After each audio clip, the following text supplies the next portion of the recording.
Yeah, thanks everybody. My name is Jamey Stutz, and yeah, I'm a glacial geologist at the Antarctic Research Centre in Victoria University of Wellington, and I've been lucky enough to have a few different experiences in the deep field in Antarctica, and the deep field really is anything outside of the main bases that kind of ring Antarctica.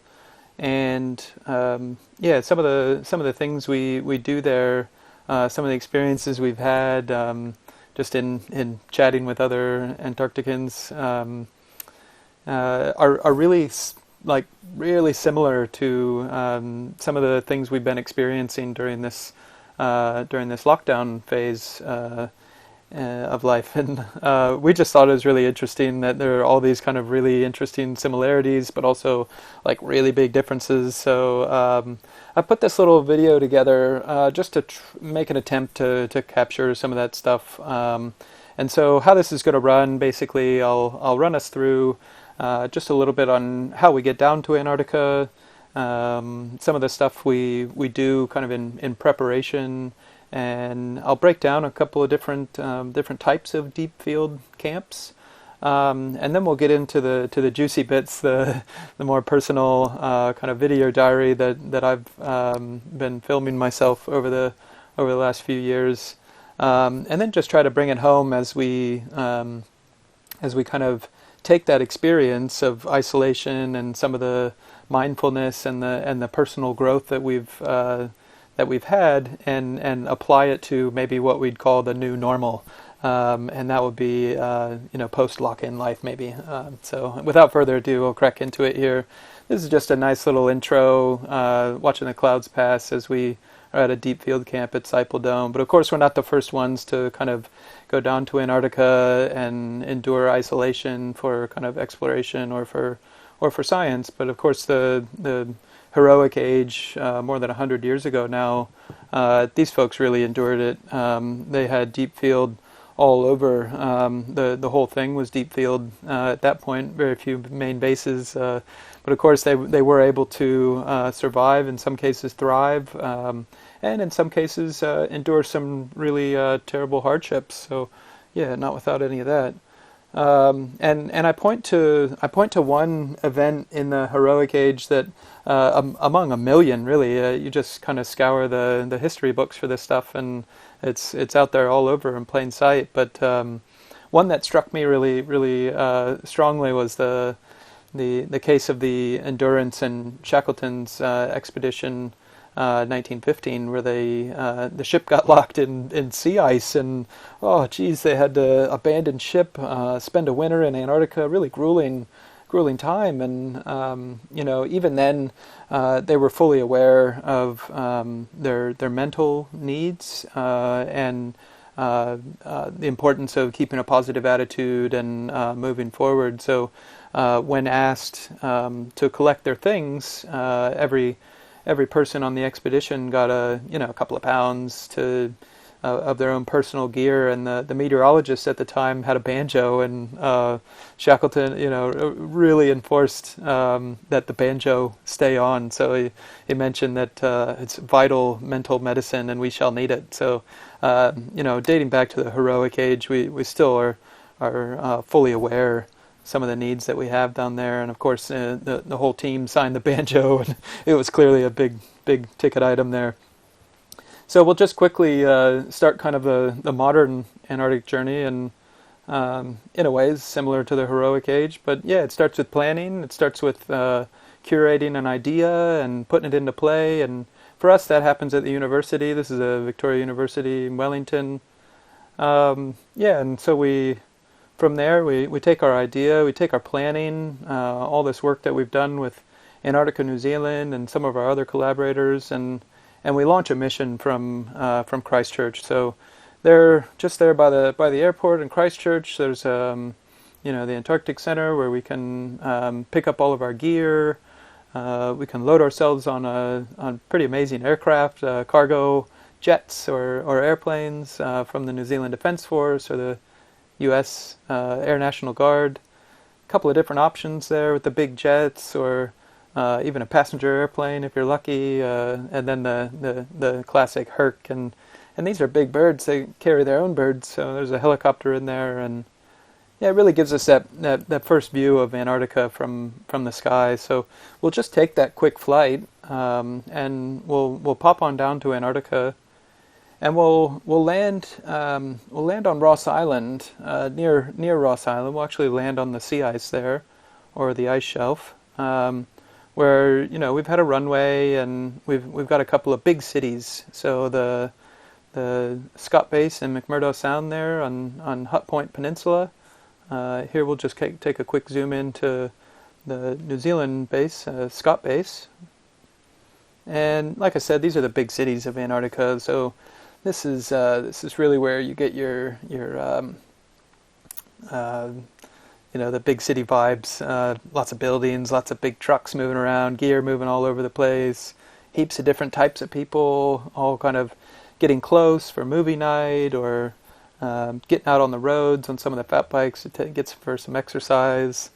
And we even have our own dance parties. One of the more popular ones, an ice sock around New Year's Eve. Of course, we got to drink coffee, so we've got real great coffee machines. This is the Italian one, and I'll just stop here real quick because this is by far the best espresso machine on the continent.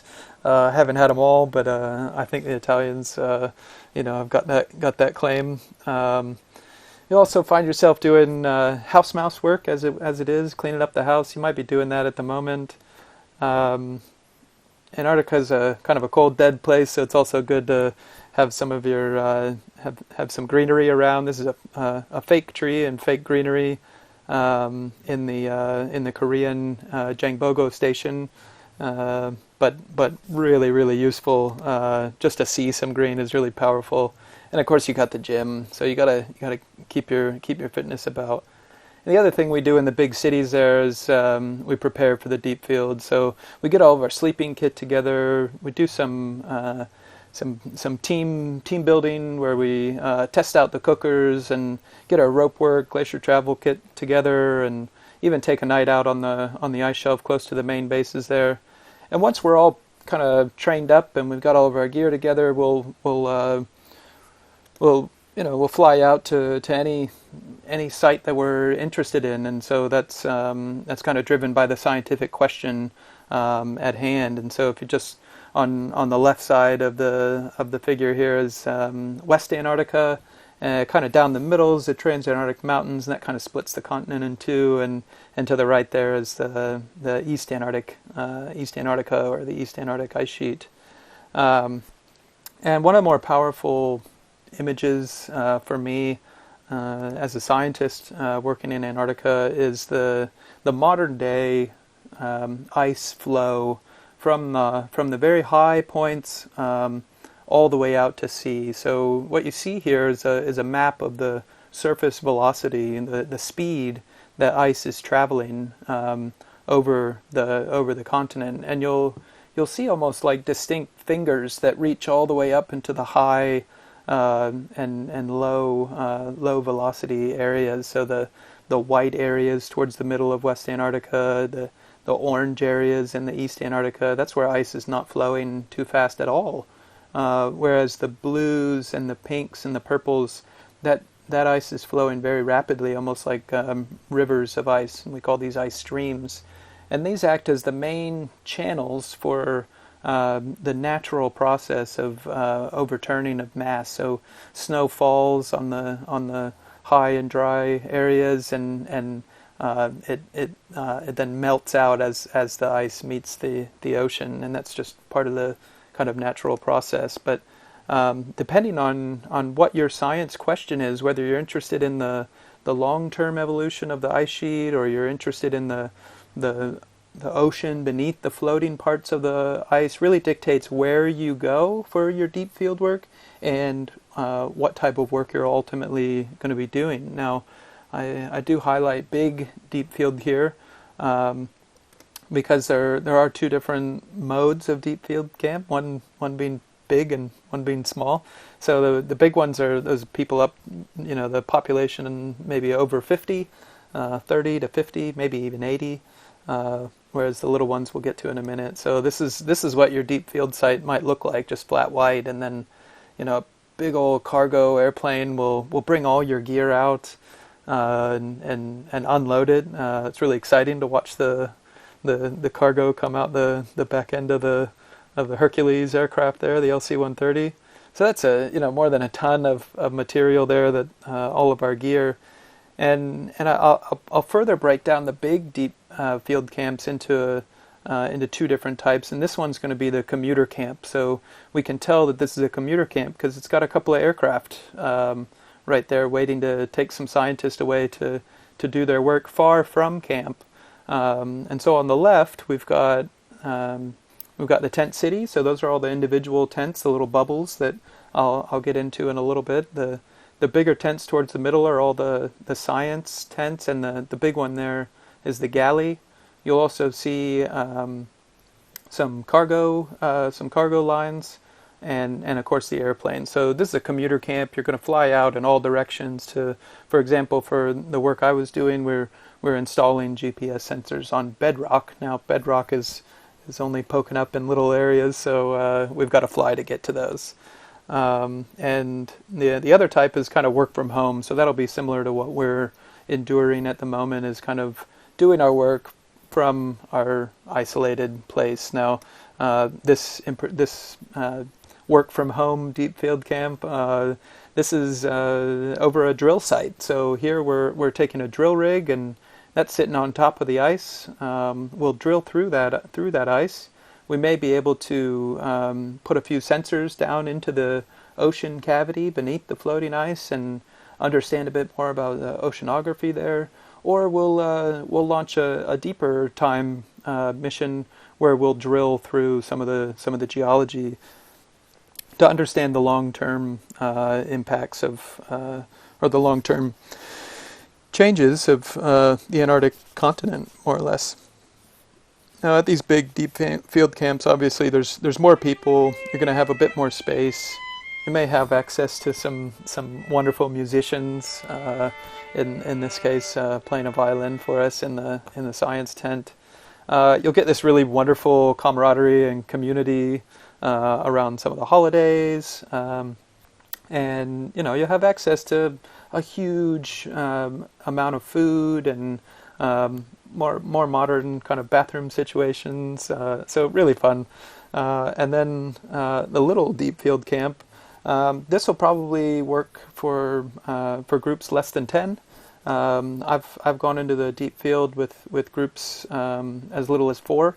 And basically what we do is, again, with the utilization of these aircraft, the smaller aircraft now, we pare down what we actually need to the tents and the gear and the food and even the personnel to make it all fit into that airplane. And then we'll, with the further support of helicopters, we'll then sling that. We'll make up some sling loads, and we'll sling all that to a nice safe area where we can set up a good shelter. Take a little pizza snack and set up our tent. Now this is much different than the tents. The situations that we've had at the big deep field camp. In this case, you start to wear a couple of different hats, so everybody's got the cook hat.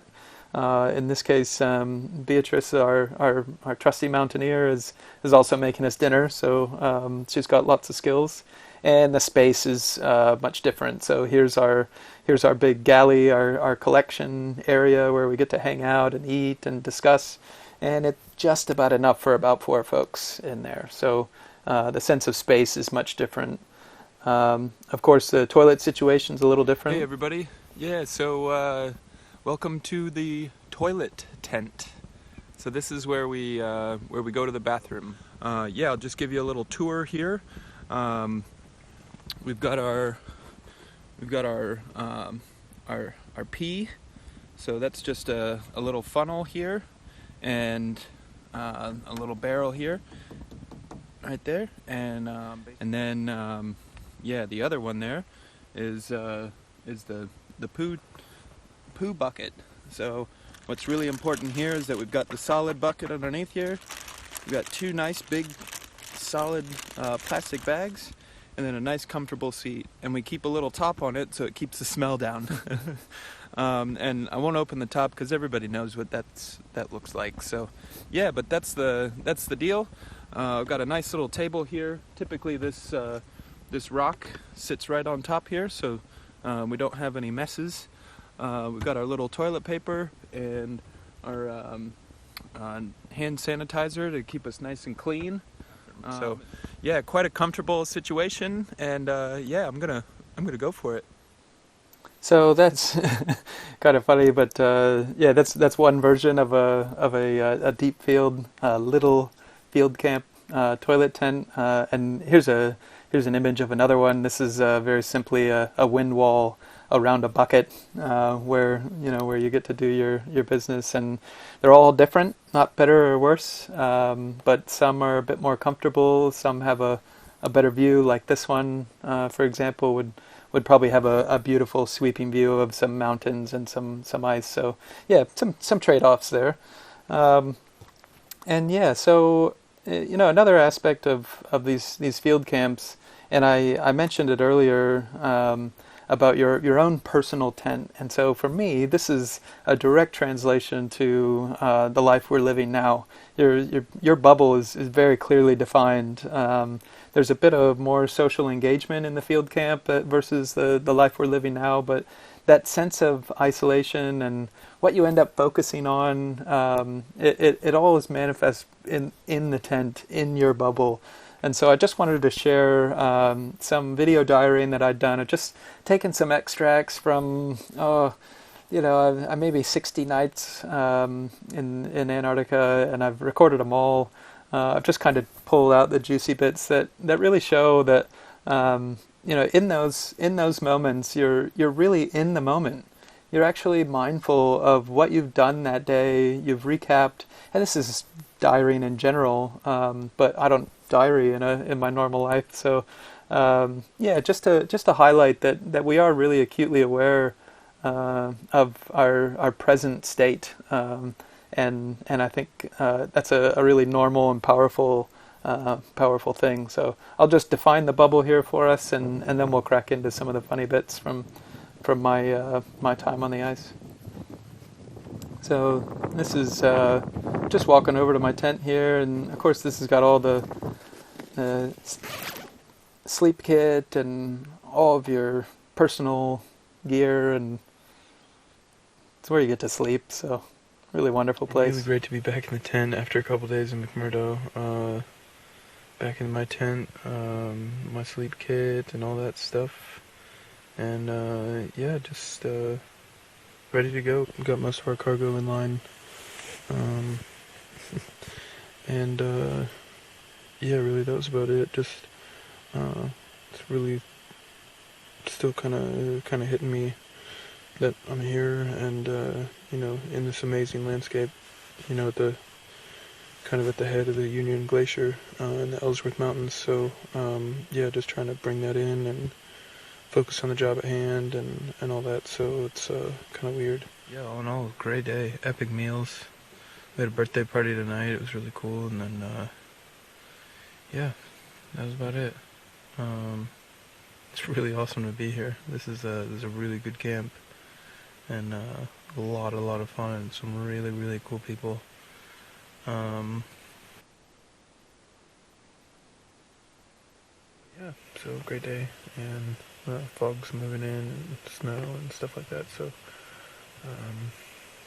yeah, good time for bad weather to come in. So we'll just kind of a rough couple days because not really much is going on, and there's been a lot of potential. We now have 3 airplanes that we could be using at any one time, and can't. So hopefully we can all get through this crap. Yeah, so then after that I sat back and watched Fear and Loathing in Las Vegas, which was pretty interesting. Just finished house mousing, clean myself up a little bit, and now I'm going to read a book that Galik sent me the other day called In Patagonia. Clean dishes. We helped Dad around camp. We didn't go anywhere. But yeah, we just instituted a full-on dance party in the other tent, and it was a lot of fun. I got my hat stolen. Hopefully I'll get it back. Yeah, I'm kind of lost right now. Third day 5 or 6. Not really sure. It's just one long day, but we're breaking it down into 24-hour periods. And got to talk to my dad. Really sending my heart out to him and my mom in these tough times. I'm pretty tired.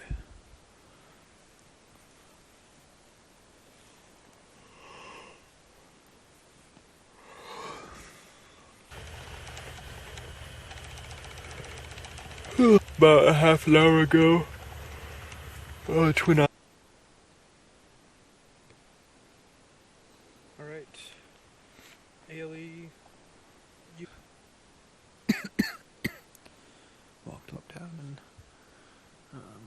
grabbed a couple more samples from.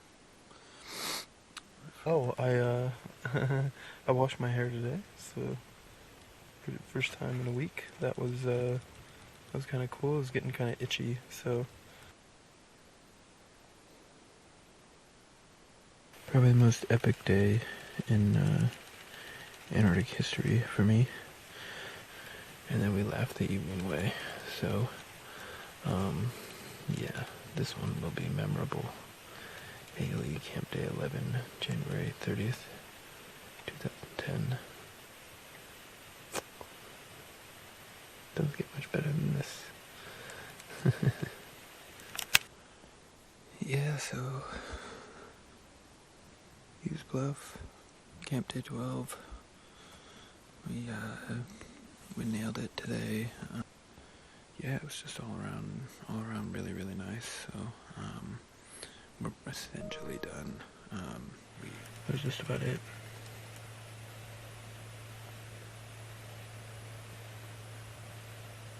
Yep. So, so thanks for going on a little journey with me.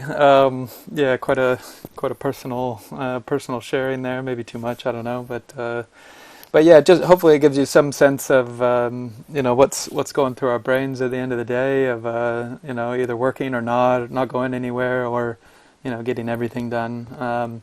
And the point really here with this photo is just to make sure to take time to soak it up. I mean, there's a lot of comings and goings, a lot of action going on, but times like this where you get to sit down with your team and kind of look back on the season and with some smiles, really, really worthwhile, and hopefully something that we can do in our life now as we kind of crash on through all this. But yeah, basically, then we just kind of do it in reverse. So, we pack up, we take a few airplane rides back to base, and then we wait on a big airplane like this one to bring us on back to reality, back to the new normal. And one of the stark kind of perspectives that these kinds of experiences give me is just the ability to kind of have some patience. When you go to the airport, I've waited a week to get on an airplane off Antarctica and back to New Zealand. I know others that have waited up to a month, just depending on weather or aircraft maintenance schedules, or a whole heap of fun reasons why you can't leave immediately. And translating that to normal life has been really impactful, because when you go to the airport, or when you're scheduling your flight overseas, or just up to Auckland or over to Aussie, you're pretty sure that it's going to go on at the time it's said, and you might get a little frustrated that it's an hour delay or whatever, but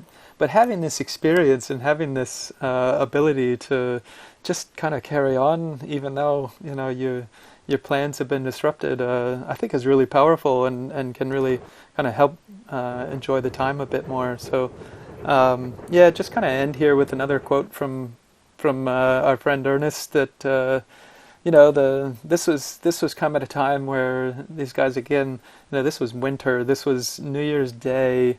They well, no, it's summer, austral summer. Sorry for that, but they're celebrating the holiday here. But they're not. They're very aware that this is an anxious time. But at the same time, they're thinking about the people they've got at home, and so they're sending good wishes to those that they love so far away. So these are all things that I've battled as well. I haven't been, I've never had any hardships like Shackleton and his crew faced, but the missing family and the disconnect and the isolation, those are real. So yeah, so after that time, and after we try to return to normal, or what normal is. Maybe it's a new normal. Maybe you've got an experience. Maybe you've had some newfound interest in the plants around you, or you're keen to take a walk on the beach, or just that pretty blooming tree down the street, or the mushrooms popping out of a log can actually bring you a lot more joy than maybe previous.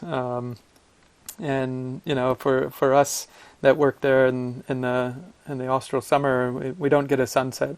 So that first sunset when we get back is really, really special. It's really cool to see the sky go dark for your first night. But of course, we got to get back to work, right? And so a lot of discussions going on at the moment. And for me, that involves taking all the rocks that I picked up and extracting out the tiny little bits of a particular element that I need to actually tell my scientific story. And more on that in another webinar. But basically, it's time to get back to work as well. So yeah, with that, we also really we take a big amount of pride in sharing. So that previous image was just from a little session that we did with the Island Bay School, where we share some of this experience with the kiddos, and we get their perspectives as well, and it's always a blast to get their questions. And no Antarctic webinar is complete without some penguins, so this one, Running Away, seemed to really capture my mood at the moment. I'm going to run away, but hopefully we crack into some of your questions and some of your comments through the Q&A.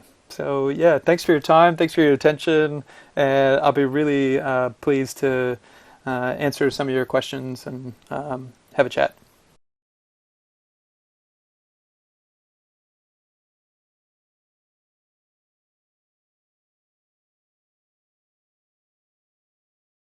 Up in the Transantarctic Mountains, and it was a 40-minute helicopter ride from Scott Base, and a stunning, absolutely beautiful location, with amazing views of the mountains, and you could sneak a peek up onto the polar plateau.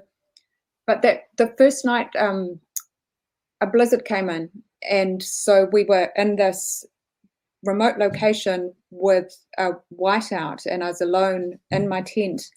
And I guess that I had a really intense feeling of isolation then, because I knew that even if something went wrong, there was no helicopter coming to get us. We really were on our own. And I did have kind of a little bit of a panic attack type response, and I have written about that in my book, 15 Million Years in Antarctica, which might be back to front there. And I felt like a bit of a dick for having a negative sort of experience in this amazing place. But after writing about it and talking about it to a lot of scientists, people started sharing their stories with me of periods of feeling, even if it's not a full-on freak out, of just feeling very strange and that feeling of isolation. And I think mostly it was about the adjustment from one sort of life into another sort of life. And so, yeah, I'm disappointed I never had more time out there, because, just when I started to feel okay and adjust to it, it was time to go back. But I would like to comment, Jamey, that your toilet experiences, luxury. You had a toilet tent. No, for us, I was on a field trip with 8 guys and me up in the Freeze Hills, and our toilet was a bucket behind a pile of rocks that were about that high. So we probably had a better view than you guys did, but it was pretty cold and pretty exposed. So that's probably all I'd say. I did have another couple of days on a later trip in 2018 out at Cape Royds by the penguin colony in a tent with a couple of others, Veronica Meduna and Cliff Atkins, geologist, and a field trainer, Chris Long. And that was lovely. After the Freeze Hills experience, just being at Cape Royds in a tent with next to Shackleton's hut and a few thousand penguins seemed like a very comfortable experience. And we had a toilet tent that time. Yeah, so I'll leave it at that. Thanks.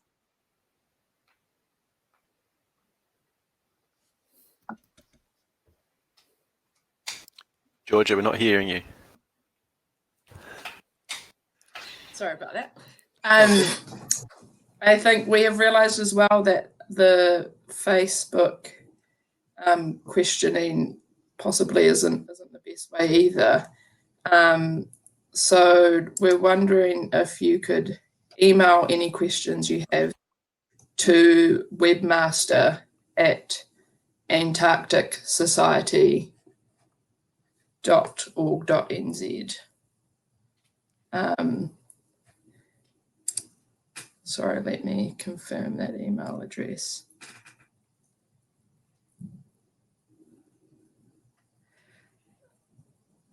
Yes, yeah, that's the one. So in fact, actually, it's within the link that we're currently on at the top of the screen. So if you can use that email address to ask questions. Sorry. Okay, Craig, do we hear from you? Sure. Yeah. Kia ora, everyone.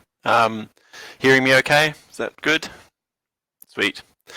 Yeah, so I'm an oceanographer, and with I guess half of my time is Antarctic focused oceanography.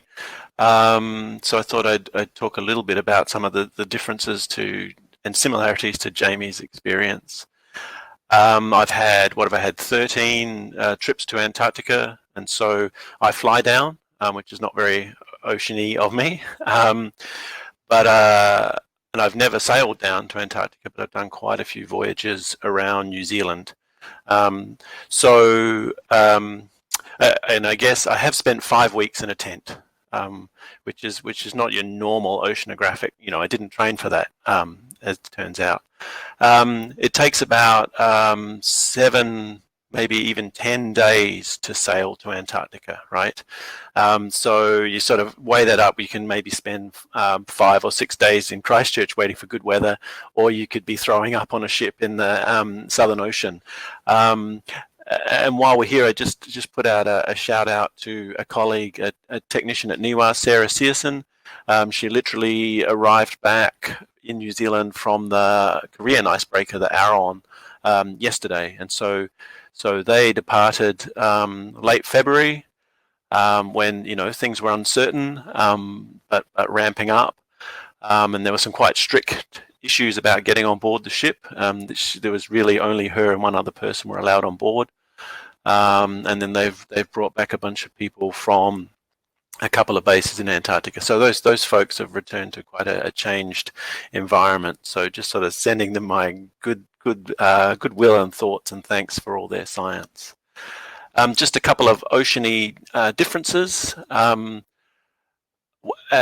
this is actually a similarity. My on ice work is at the moment is on ice shelves, and so my horizon, when it's not foggy, is just this flat white line, all the way around for 100 kilometers. There is no Jamey, a mountain. Goodness. And so when you're at sea, you have the same deal, except it's constantly moving, right? You're in waves. You'll have the wind sort of whipping up different conditions. And so that's a really important sort of part of your routine. There'd probably be between 30, maybe 35 people on a ship. And getting out on deck and getting a little bit of space is pretty important. But literally, you'll only have a few sort of tens of square meters that you can be on. The other thing that ends up being incredibly important, and I have issues with punctuality. I actually really always try and be on time, overly so. But you get me in Antarctica where the meal times are on this sort of fixed schedule. I mean, even worse. The idea would be to step into the galley within plus or minus 3 seconds of that mealtime deadline. And so, everyone has personality flaws, and that's high on my list. But the strange thing is, there's often shift work, and so not everyone actually has that same schedule. So the galley will open at the same time, but someone might be having breakfast and you'll be hoofing down dinner. So you can be in this small enclosed environment, but not actually see some people very much. And just close up with a couple of things about what actually, often in this work, my work tasks are actually quite limited. The 5 weeks work, or 5 weeks on ice, I probably only did a couple of days of solid sampling, and the rest was around prep, patience, and analysis afterwards. So very much get into writing. So not only work writing, but the sort of diary type things, or the broader science writing. And I always try and take a guitar. I always get given a hard time when in the freight this mysterious black box will turn up. But yes, not sure everyone appreciates what I play, but I think it's neat to hear sort of Shackleton stories and other stories about how camp life revolves around those sorts of things. Yep, thanks. Thanks, Craig. I've ice with Craig, and I can say that we did appreciate what you had to play, and more so the opportunity for other people to pick it up and give it a go as well. So I've recently just finished my PhD at Victoria University. Currently working at GNS Science, looking at the biological evolution of the Southern Ocean over the past kind of 50 million years or so. So I've only visited Antarctica once, and that was in the same camp with Craig in 2017. We had about 15 people and about five Antarctic staff members, which was pretty flash as far as Antarctic camps go. Having that support was really amazing. So I was just reading back through my diary that I wrote while I was down there. And as Rebecca said, I think definitely the first few times you go down, you know that you're going to be experiencing these kind of things and feelings and emotions that are going to come hard and heavy and are going to change frequently, and you're going to forget all of it, as soon as you get home. So it's quite important to write that stuff down. And I think a lot of people have been doing that as well through this lockdown, noting the passing of the days and how you change and grow under these kind of circumstances. So it just, it blurs together so quickly, and it is a shame when kind of afterwards you think that this is going to be one of the biggest things that happens to you, and then you realize that it's kind of all been and done, and you can't really remember some of those details. So it is good to kind of write these things down as we experience them. But the big thing that will always stay with me was the sense of community, and that's putting it really mildly, because it's more like some kind of utopian world where everybody just is their best selves and helps everybody and puts others' needs first and rely on them to put your needs first when you're starting to, you know, get a close to tipping point. I always thought, kind of coming back from Antarctica, like imagine what it would be like if we did that all the time. You know, if you made sure that you cleaned up after yourself so that somebody else didn't have to, or, you know, you didn't finish the last of the coffee without asking, you know, if anyone else wanted it first. It's that concept of, you know, knowing that we're all under quite intense emotional and potentially work stress, and what's the best thing you can do to help each other through that. And it's, you know, as Jacinda says, just be kind and be thoughtful.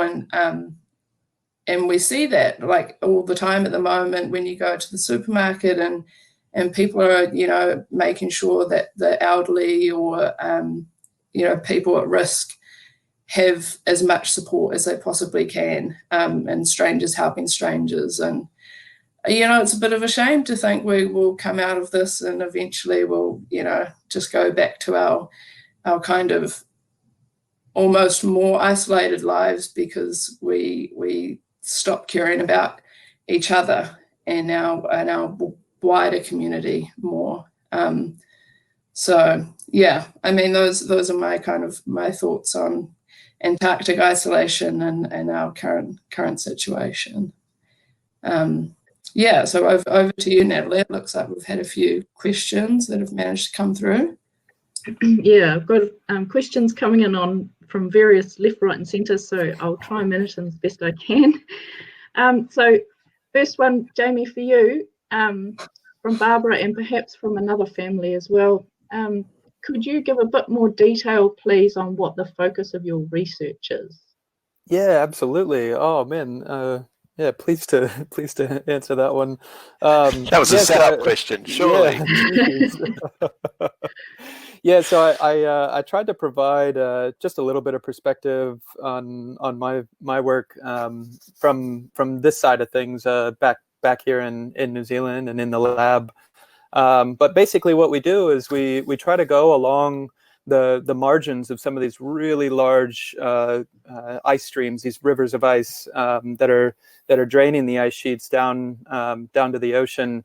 Now the main premise of our work is that back in the last Earth's ice age, you know, the Antarctic continent, the ice sheets grew quite substantially. So they dipped their toes out into the sea and extended quite far, thickened up quite a lot.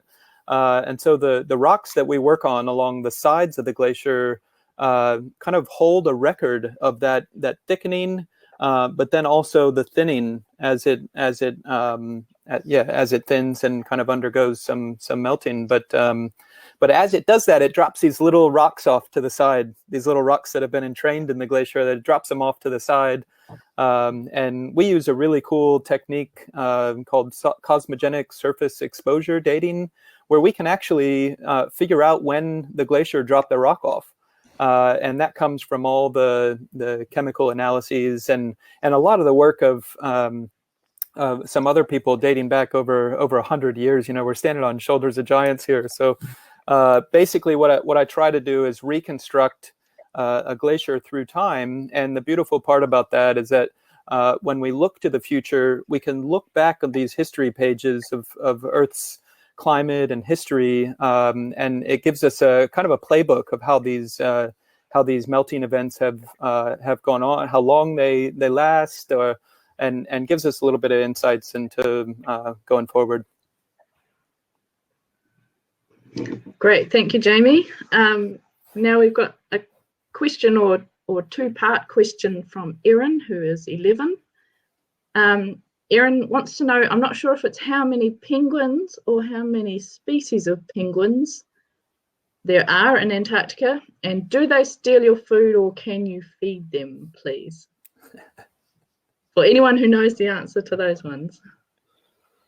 Oh, geez. I think there are 11 types of penguins. I think, and I've never had any penguins steal any food from me, but the skuas will definitely dive bomb you and take your food. Anybody else? I guess I'd chime in about wildlife. Some of the deep field stuff in the middle of the ice shelves, where you're hundreds and hundreds of kilometers from the ocean, you won't see anything. And so the last trip we did, after about 3 weeks, 4 skua turned up, and the whole camp turned out to stand around and look at these birds in the distance, and the birds just sat there. And worse than that, they sort of sat around the toilet block. So yeah, there was a little bit of an impasse going on there. But the penguins themselves don't steal your food and you're not allowed to feed them? Is that your experience? Yes. Rebecca, sorry, you were going to... I was just going to add, when we camped at Cape Royds, that's next to an Adelie penguin colony, and there are about 2,000 breeding pairs of Adelie penguins there. But overall, around Antarctica, there are millions of penguins. And the rule for us is that we are not allowed within, is it 2 meters of any, or is it a bit more than that? We're not allowed to approach the wildlife, but the wildlife is allowed to approach us. So sometimes some of the penguins that weren't part of a breeding pair, just young adolescent penguins, might come over, get quite close to us to come and have a look, but never known any to try and steal our food. I think they've got, plenty of their own food in the ocean there.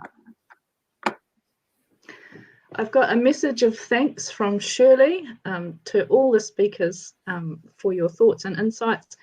She said it's hard for her to get to meetings, so even with the technical challenges of this one, she really appreciates the opportunity.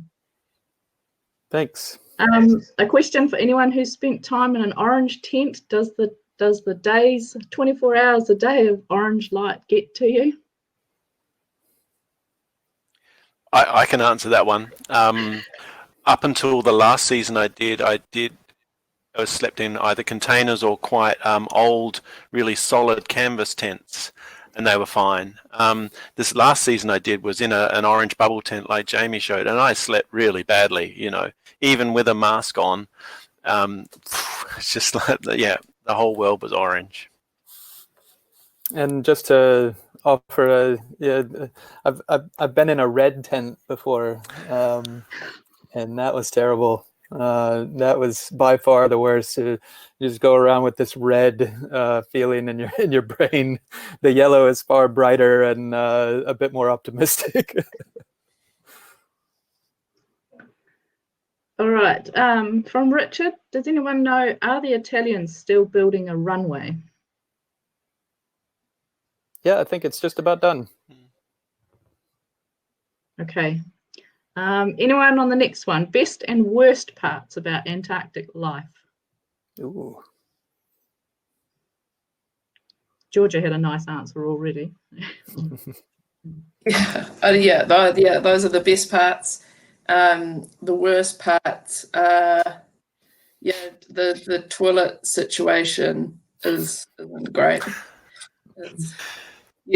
And once you come back, you've trained yourself, and when you're up in the middle of the night and you think about just popping out to the toilet, and it becomes a half-hour expedition, and then when you return home, you go to the toilet constantly as soon as you feel like it, because you're kind of like, oh, it's nearby, I'll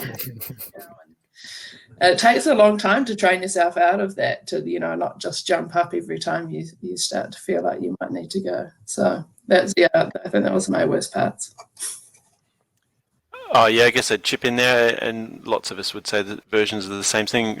Being disconnected from family, if you had to get home for an emergency, it could be weeks, and so there's an anxiety there, for sure.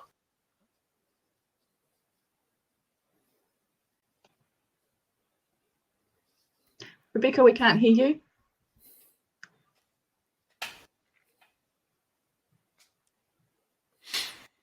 For a minute.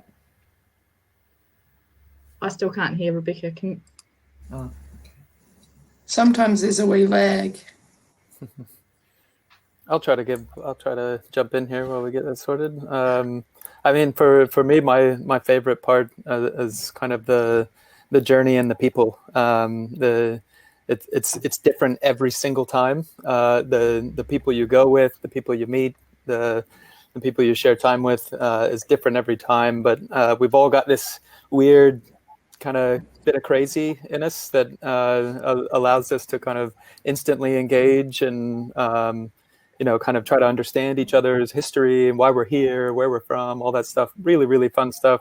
And I think the worst part for me is, trying to capture it. My first season, I spent a lot of time taking photos, and it became somewhat of an obsession.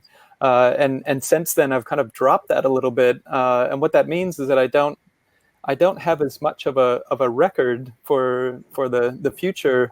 But in the moment, I'm really able to be there and be present. And so I feel like capturing it, not only in the now and for the future, is a really big challenge for me. Can you hear me, Did we get you back, Rebecca? Oh, No. can we kind of hear her?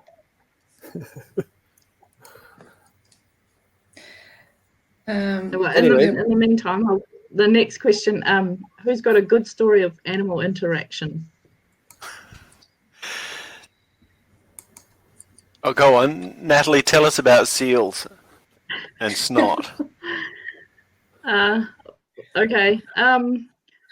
We work by making holes in the sea ice that we keep open for several weeks at a time, which of course is quite convenient for the seals, who would otherwise have to grind down their own teeth to breathe, to keep their air holes open and breathe. So they find out the holes that we're keeping open quite convenient, which means we get repeat visits. But the holes that we have open are inside a shipping container, so it's nice and warm. And when the seals have been swimming around for 45 minutes and they need to come back, they're obviously breathing pretty heavily. So we have had one season in which the last day of the season I spent cleaning all the seal snot off the inside of the shipping container. Nice.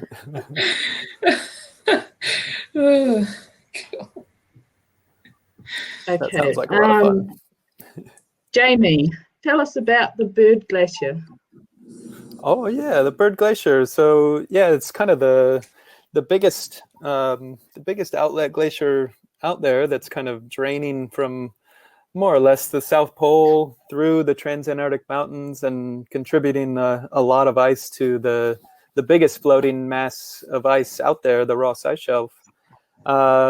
Yeah, just oh geez, it feels like a couple of years ago now, but just in kind of over the holidays and into early Jan,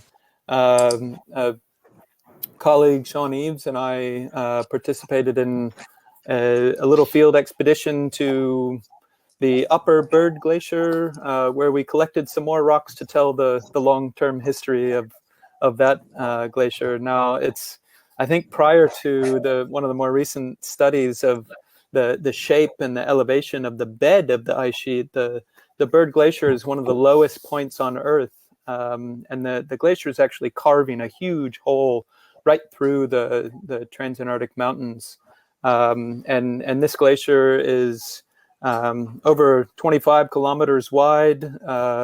It's the hole underneath it is 3,000 meters.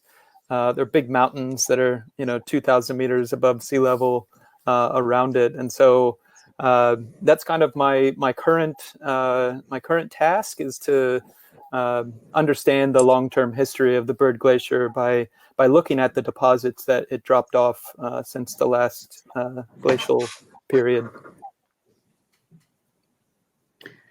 Okay, a question from Maureen. How do people prepare for the isolation, which might have some relevance for people at home today?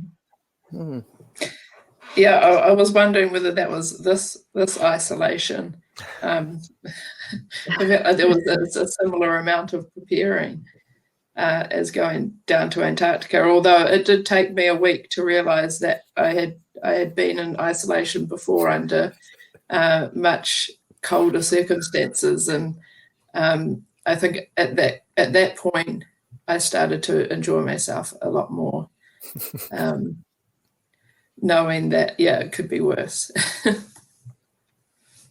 I'll just pop in the first time that I went down.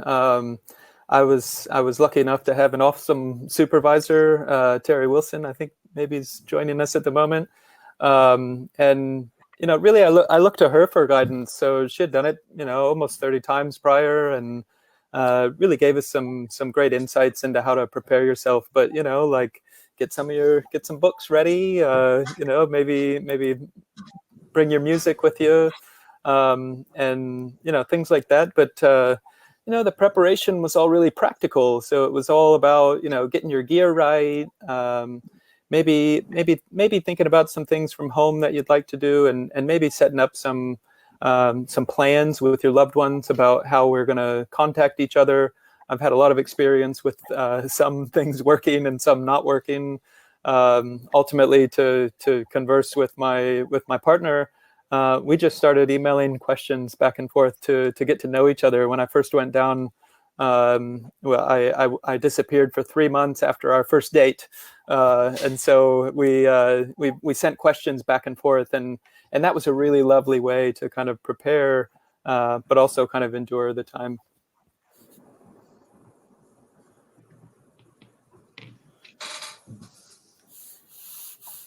Okay, from Deanne, another message of thanks for all the panelists, but a question: what are the main awe-inspiring moments you've had in Antarctica, and are there specific environmental features associated with those moments?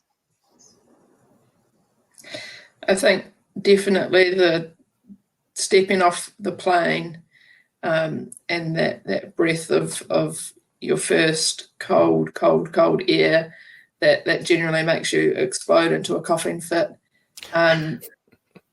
That sinks home kind of where you are, and that you've definitely walked into a new world. I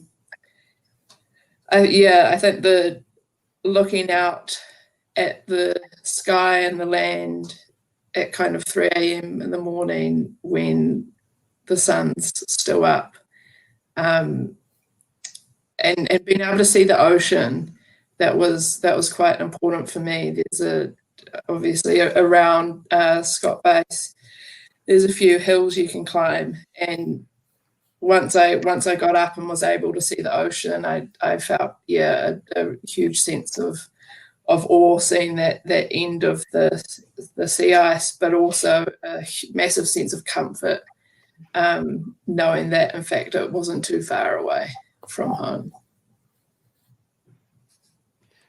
I guess I could follow that. It was 10 years of working in Antarctica before I saw the ocean, despite being an oceanographer.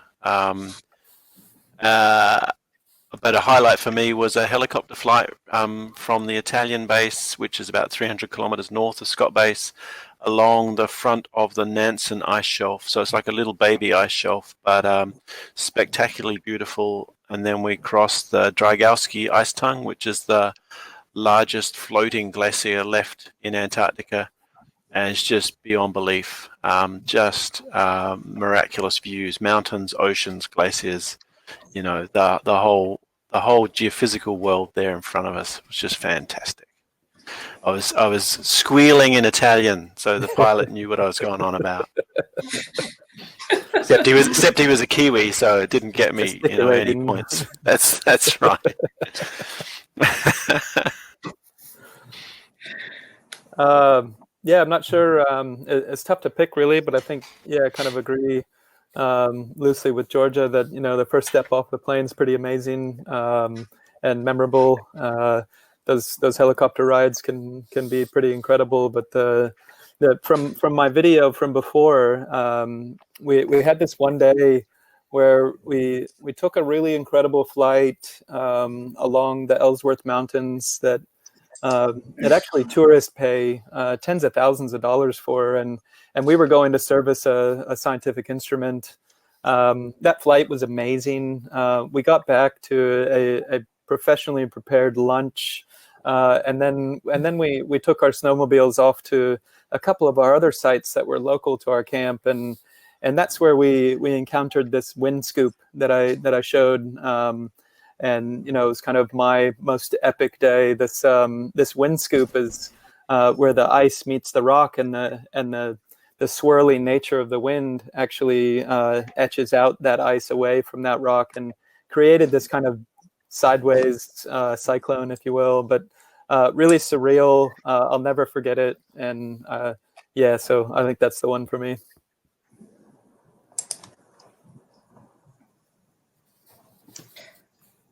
We still have any, Rebecca, can we hear you yet? I don't know, how's this? Yeah. Yes, we can hear. Let's hear from Rebecca. Or do you want to answer the previous question as well? I'll mention the best animal encounter. After spending a few nights at Cape Royds, we got a helicopter trip to Cape Evans, where Scott's hut is, and we climbed to the top of just a little sort of rocky promontory at the end of the cape, and in front of it is a Paulina, an area of ice-free ocean with sea ice all around it, about 1 kilometre wide. And we were just standing there looking out and listening to the absolute silence. And then there was this, and there was a minke whale in the Paulina, and we sort of heard it before we saw it. And it was just slowly sort of cruising through. And we just stood there and watched it for about 5 minutes, and then a second one turned up. So there were 2 minke whales, and they were just, that was stunning, beautiful. And then they sort of cruised off under the ice and headed out towards the edge of the sea ice. So it was beautiful. In terms of awe-inspiring moments, I think any trip in a helicopter where you've got that view is awe-inspiring. And I think heading up towards Freese Hills, we got a decent view of the polar plateau for a while, and that was amazing, just looking at that and imagining the great white expanse that went on so much further than we could see. And also I'd say in Antarctica that it can be really hard to get time on your own, whether you're at Scott Base or in a field camp. There's always people around you, so any chance that you can get to be off on your own, and you don't get that when you're somewhere like Craig where there's just flat white all around you, but anywhere with a bit of landscape, and around Scott Base on Ross Island, there's lots of places you can go for walks and get to a place where you can't see any other humans or any tents, any infrastructure, and those moments alone in Antarctica were really special. Okay, we've got one last question from Erin, who's wondering, is lockdown easier since you have spent time in Antarctica, and what is your luxury item that you would take with you? I'll kick it off, I suppose. I don't know if it's easier. I certainly have some perspective. It's so, one of the things we're trying to do now is just provide that idea of some of the similarities, but also some of the stark differences. So, I'm not sure if it's easier. We definitely have a little perspective, so maybe slightly, but we're all in this together. So, that's my roundabout answer. And my one luxury item here is this pillowcase. It's very ragged at the moment. It's got holes in it. I no longer use it on my own everyday use, but I do take it with me. It's kind of my little security blanket, if you will. I found it in so there's two types of skuas in Antarctica. One is a bird, a very large sea bird, and they tend to dive bomb you for your food if you're at some of the main bases. But there's another skua that is basically like a Sally's or a Vinnie's or an op shop, and I got this at the Antarctic op shop called SCUA on my first season, and I found it so comforting to have in my tent. You'll see it in my video diaries and stuff. So yeah, that's the luxury item I take with me.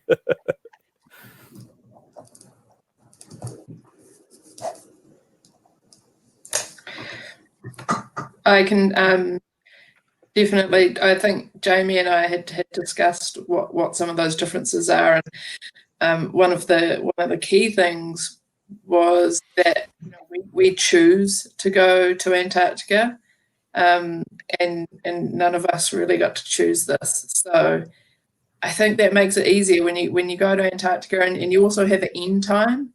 You know that this is the date that you'll kind of around about that date that you'll be heading home, and so you mentally prepare yourself to give it your all for that period, and then it's over and you get to come home. So I think that uncertainty and that choice, those are kind of two of the key stark differences between isolation in Antarctica and our current lockdown.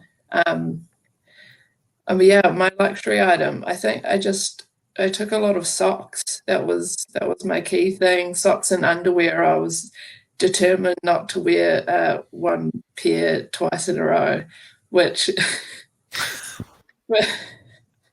for most boys in Antarctica, that tends to be what they do, and it's I think it's kind of what you have to do unless you have 40 pairs of underwear. But now you know more about Georgia than you thought you ever would. Sorry. Do you have a final comment from either Craig or Rebecca on that question? Oh, well, sure. This is way harder. Fieldwork in Antarctica is fun, and everyone else is actually doing okay. Whereas the present situation, it's uncertain. Yeah, it's nice being at home, but it's this is tough, and everyone's doing it tough. So hang in there. Yeah, underwear. I mean, the last couple of camps, there's actually been a washing machine, but 3 or 4 days is fine. There you go, Craig. Now you know way more than you need to know. I second that. Rebecca? I just add a minority view here for anyone who's listening who feels the same. I'm very happy under lockdown. Lucky enough to have a decent sized house and a garden and places where I can go for a walk. So I'm very happy. I'm probably a big introvert. Don't know how long I'd like it to go on for, but for now, I'm good. If I was outside the tent, I'd be feeling okay. Maybe just what's that, Jamey? Sorry. One final comment, and it's more of a thanks.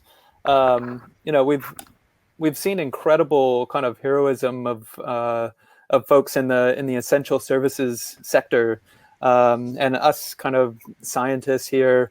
When we go to Antarctica, we have essential services as well, and those folks are the ones that kind of do all the hard yards of getting people down there, making sure they're happy, making sure they've got all the gear they have. And for us, that's through Antarctica New Zealand and some of the incredible support that the scientists get to actually do their work. And it's actually, it's critical. It's a two-way street. Sometimes there's some discussions that, you wouldn't be here if it wasn't for the scientists. And then, you could do the flip of that. And that just means that, it takes us all. So much like, we're all really thankful of the folks that are running all of our essential services at the moment here in New Zealand and in the other countries. The same happens in Antarctica, and just a big hats off to those folks. Good night. So any more questions, you can continue sending to that webmaster address, and we'll collect them and deal with them as best we can. So back to you, Georgia. So I just wanted to wrap up, say a big thank you to the panelists, Natalie for moderating, Jamey for pulling this together, the there's Stefan who's sitting in the background, and whom we couldn't have done this without.